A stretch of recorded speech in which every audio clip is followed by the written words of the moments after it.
Je m'appelle Kayane, je suis joueuse professionnelle de jeux de combat et je voyage à travers le monde pour affronter les meilleurs joueurs. J'ai commencé à jouer grâce à mes frères, donc ils avaient déjà tout acheté, console, jeux vidéo, etc. Donc j'ai fait que squatter ce qu'ils avaient déjà. Il suffit de s'intéresser, d'être passionné un minimum, de s'y mettre, découvrir la communauté aussi en allant aux événements et puis en jouant en ligne aussi contre des gens. On peut se retrouver sur des forums.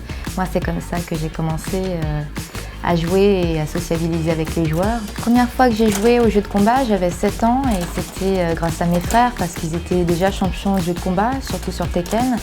Et moi j'avais envie de faire comme eux, j'avais envie de jouer avec eux. J'adore les arts martiaux, j'adore les films. Et là j'avais l'impression d'être actrice d'un film d'arts martiaux, de ressentir un peu la douleur.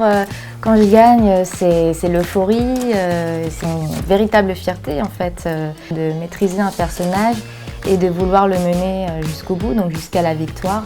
C'est vraiment ça qui m'a motivée au début. Ce qui est marrant avec la boxe, c'est que je m'y suis mise bien après, ce qui m'a permis d'être rapidement assez forte en boxe française, du moins du côté des filles, c'est le fait d'avoir joué aux jeux de combat. Parce que j'avais déjà cette approche, cette notion des distances, des coups à utiliser à tel moment, comment faiblir la garde de son adversaire en alternant les hauteurs du corps. Ce regard, le mental qu'on a lorsqu'on affronte quelqu'un, je l'avais dans les tournois. Donc, il y a des filles qui viennent pour un peu se défouler vite fait, mais moi c'est vraiment pour me battre. Et ça je pense qu'ils ont rarement vu parce qu'ils n'arrêtent pas de me dire de me calmer. Il y a beaucoup de similitudes entre les sports de combat, les arts martiaux, les jeux de combat et que finalement on peut s'inspirer de l'un et de l'autre pour progresser dans chaque domaine.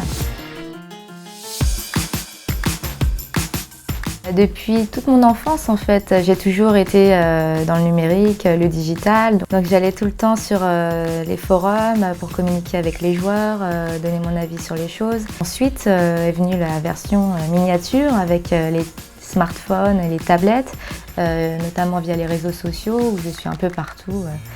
Tout ce qui existe entre Twitter, Facebook, Instagram, YouTube, Twitch, il y a de quoi faire.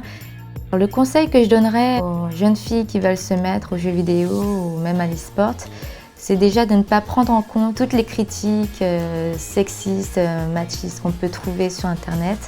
Parce que c'est pas du tout à l'image de ce qu'on est réellement et de ce qu'on voit quand on va aux événements physiques. Je pense qu'il y a beaucoup de filles qui redoutent de venir rencontrer les joueurs.